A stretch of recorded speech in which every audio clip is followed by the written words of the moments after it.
Morning, welcome to another Sunday morning rant with me. I was going to say Monday morning rant with me. It's not Monday, it's Sunday. Don't want to go ahead of myself too quickly.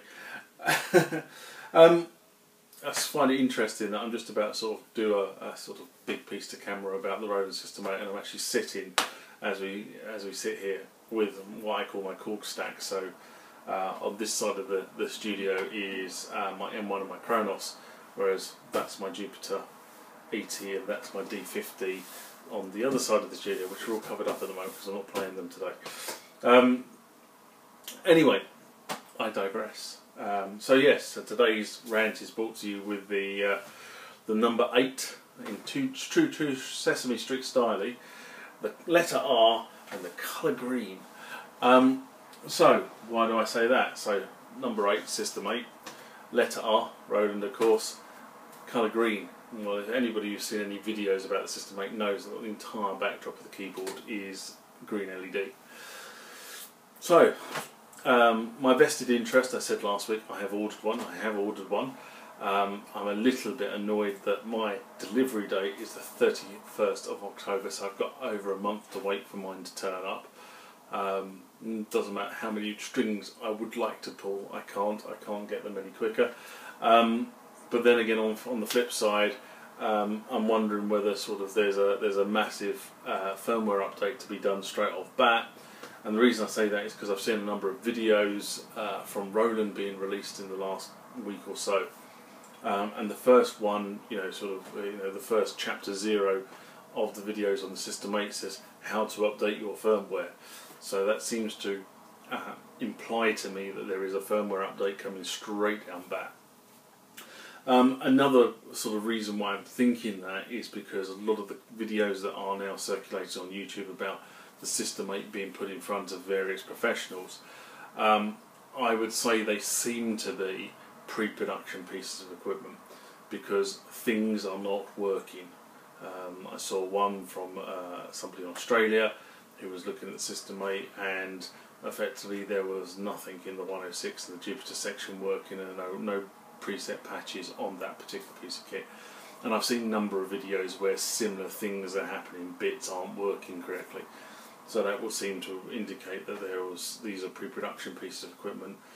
And I would suspect Roland, given the fact mine's not going to be delivered to the 31st, have been rather overwhelmed with the level of demand. I have seen other things on other blogs and on the internet about the delays in getting TR9s, TB3s out because of the popularity of those units as well. So we shall see whether they can supply us all on the days they say they're going to supply us. But on the flip side, I'm really looking forward to receiving mine.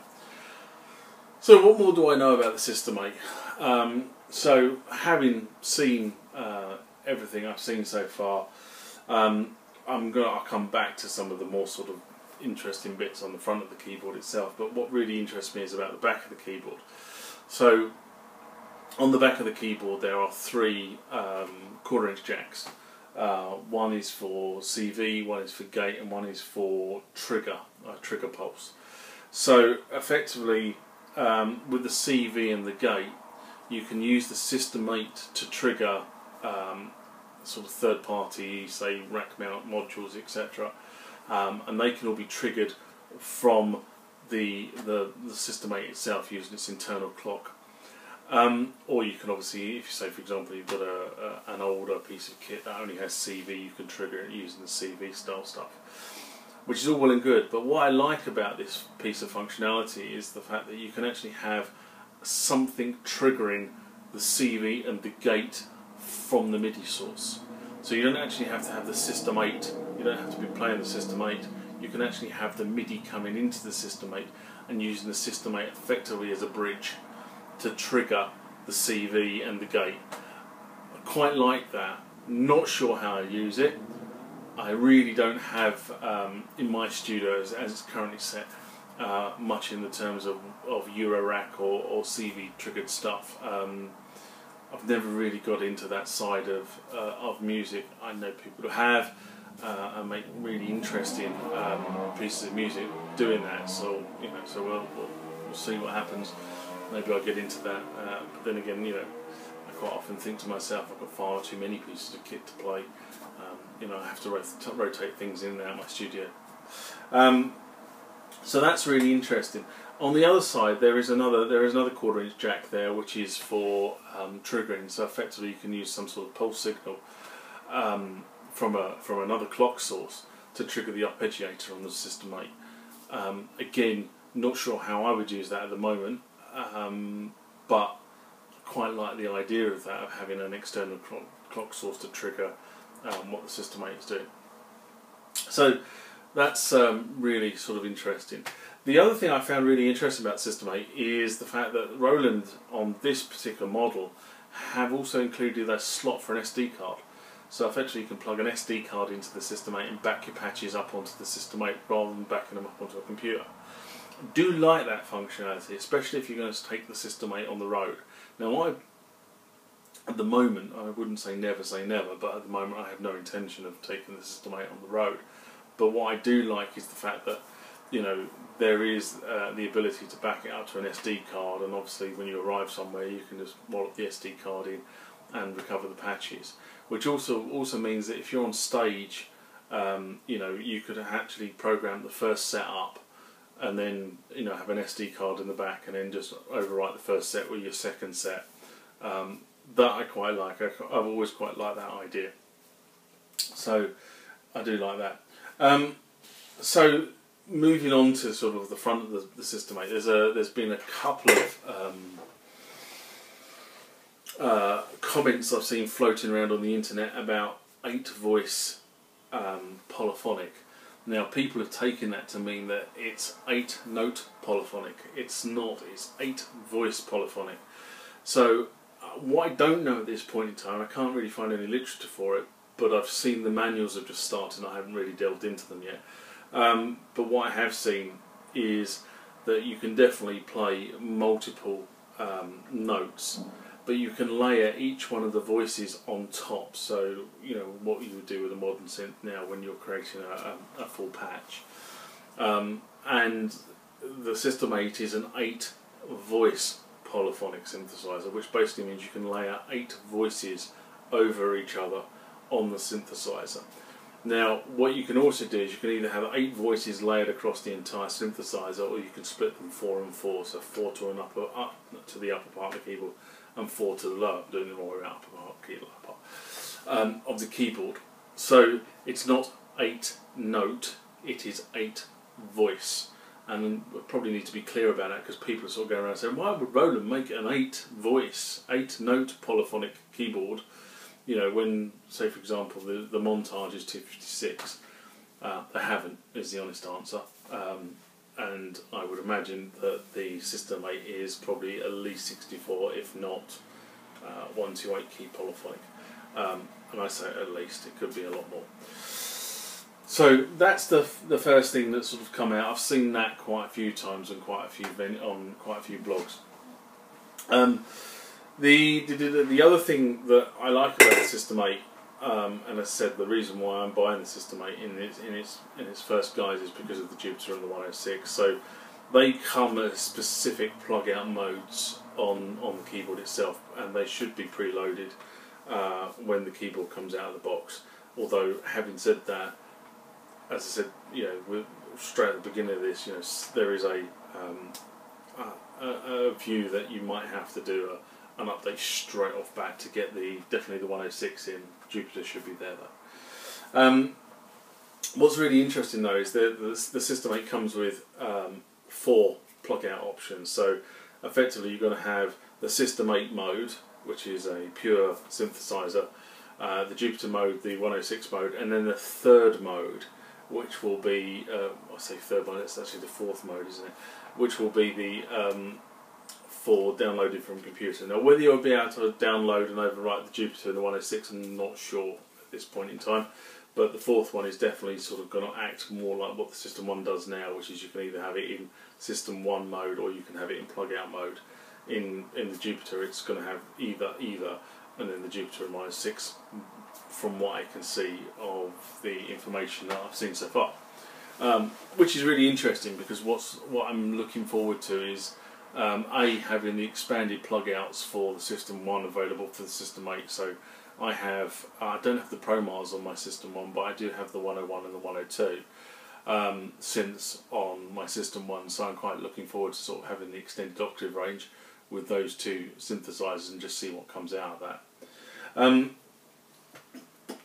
The other thing that's really interesting about the System8 is the way that there is a patch loader. What Roland have done there is they've split the sequencer keys into 8 and 8, and effectively the first bank of 8 is the bank number, and the second bank of 8 is the patch number. So if you take that logic through, you've got 8 times 8, so the 64 patches can be created and stored on the System8 itself for quick retrieval, just by pressing the first one of the first 8 keys and then one of the second 8 keys. If you think about it, it's very similar to what they used to do on the D50 and the D series, where you would have a bank number and then you'd have a patch number. So you'd have 8 buttons at the top, 8 buttons at the bottom. Press button 1 on that, and then you've got 8 different patches. Very similar idea to that D series idea. Yeah, cool. Okay, I can work with that. So the other, moving forward, the System8 would appear to give you 3 different modes of play. There is the mono mode, as in press 1 key, 1 tone triggers, or a number of tones trigger, but when you release that key or you press a second key, the first key is released, so mono mode effectively. There is a poly mode, which is, as you would expect, multiple key presses make the sound appear. And then there's something called a unison mode, which is effectively this 8 voice idea of being able to layer the voices on top of each other. I've seen it demonstrated, and it looks like it's quite powerful. Being able to build up quite a big soundscape sitting behind the actual the main tone that you've got there. So that looks to me to be quite powerful.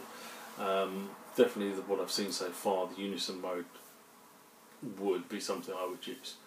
I like big sounds, but you have to, with big sounds of course, you really do need a stereo feed, so it's none of this mono feed stuff. We shall see what happens with that. But the keyboard itself is a stereo keyboard. No buts or maybes on that. The other thing about that is, of course, it's a stereo keyboard. It also gives you stereo ins on it, or it gives you the ability to actually take one of those stereo ins, flip it to a mic, and then use that with the vocoder.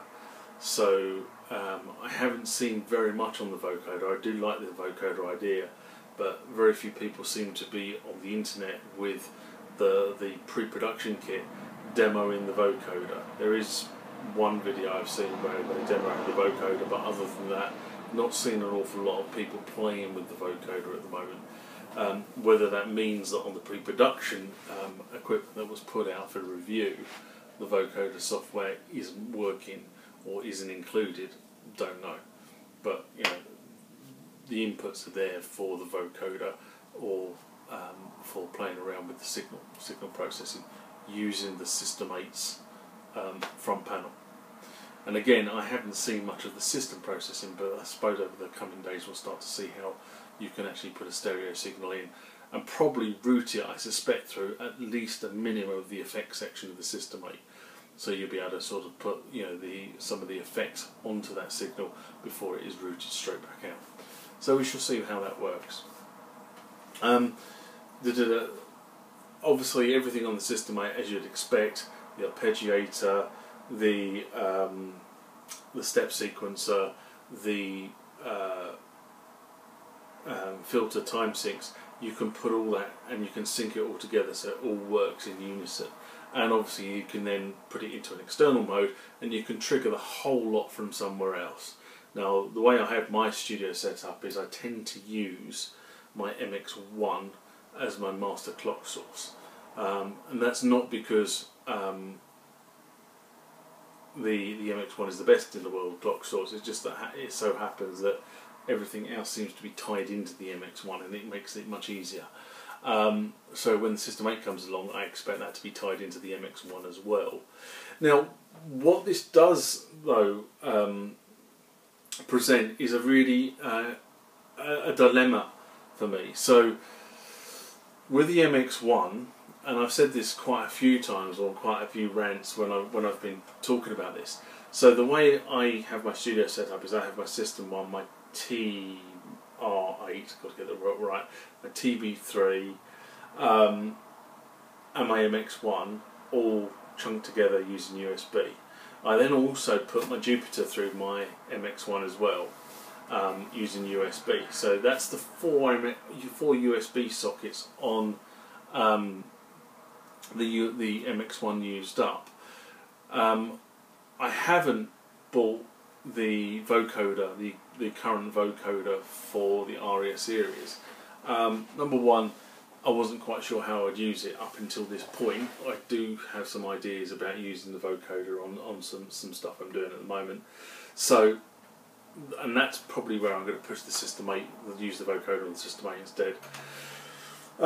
But it also means that with the other bits of the ARIA range coming forward now, we're starting to run out of ports on the MX1. So I think I said probably about 3 or 4 weeks ago, I said on one of these things, come on Roland, what are you going to do about it? I repeat the call, come on Roland, what are you going to do about it? You've given us a piece of equipment, the MX1. The whole idea of the MX1 is to amalgamate this stuff into an area for performance or studio work. You've also extended the MX1 in the last month or so by giving us the ability to control Ableton as a surface control. So you're really pushing us towards the MX1. However, you've now run out of USB ports on the MX1. How are we going to integrate more pieces of ARIA equipment, more pieces of Roland equipment, using that as a sort of focal point? We can't do it as it currently stands. So, and I know the MX1 is software driven, so is this just a case of Roland getting your act together and changing the software parameters on the MX1, or do we need an MX2?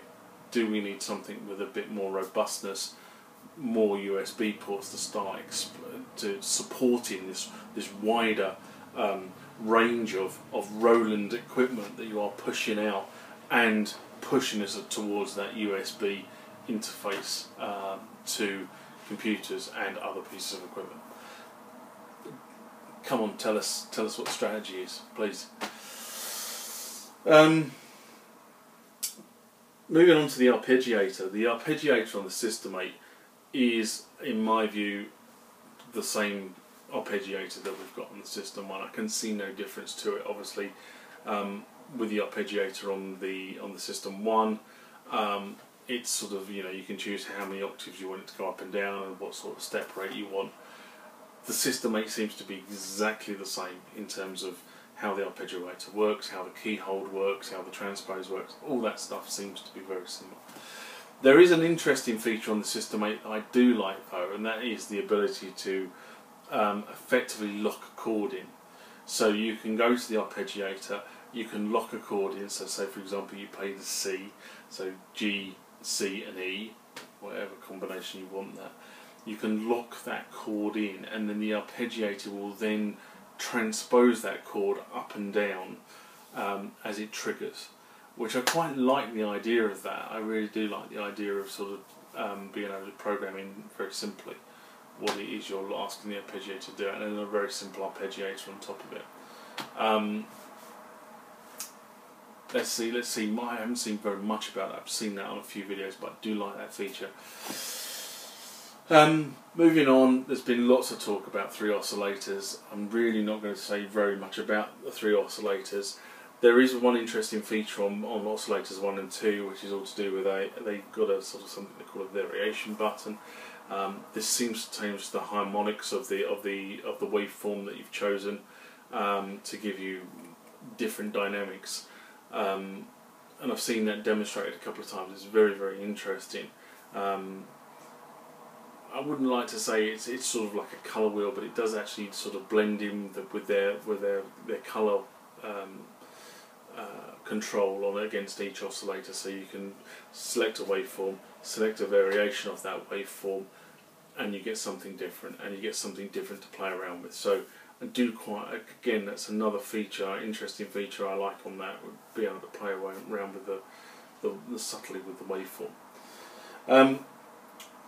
What I do like, moving on, you can tell I do actually quite like this keyboard. Moving on to the effects section though. The effects section on the System8 is effectively split into 3 effects that you can run simultaneously. The first set of effects is sort of an overdrive, a distortion, a phaser, so you can pick from one of those in that first effect section. The second set of effects is sort of delays and choruses, so again you can pick from that section. And then the third level is sort of the reverb on the signal.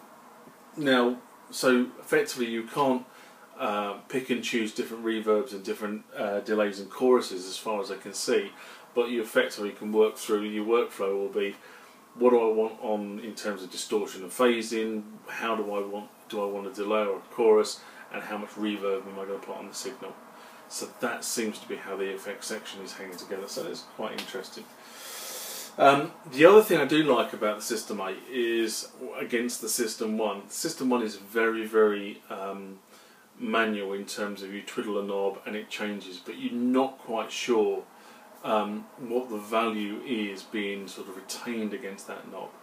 On the System8 there is, I don't know if you've seen the videos, there is an LCD display sort of midway along the keyboard in the control section, and what that does is for every control you touch on the System8, the display changes to register what that control and what value that control is currently set at. So if you twiddle it, it'll tell you the new value, and then if you obviously twiddle it back, it tells you where you've gone back to. Now that to me makes it much, much easier to start to, if you like, record patch settings, so that next time you come to set that patch up, if you haven't stored it, you can actually have a list of the patch settings and say, it's a so and so, this value is 32, this value is 78, this value is 79, rather than trying to readjust it by ear. Now I know for those hard and fast, definitely the sort of Eurorack people, the people who love all the sort of wires and buttons and twiddling around with knobs, that's great, but once you've got the sound, if you don't use it, you lose it. Whereas, you know, if you're trying to recreate a sound, especially if you're recording, you want to be able to reproduce that sound probably numerous times before you know, you need to throw it away. So if you're going to put it down on the track, you want to know exactly how that sound is constructed. This, I think, gives you a very good view of how the sound is constructed. We shall see. I think, as far as I'm concerned at the moment, that's sort of what I know about the System8. I haven't been through the manuals. They started appearing this week.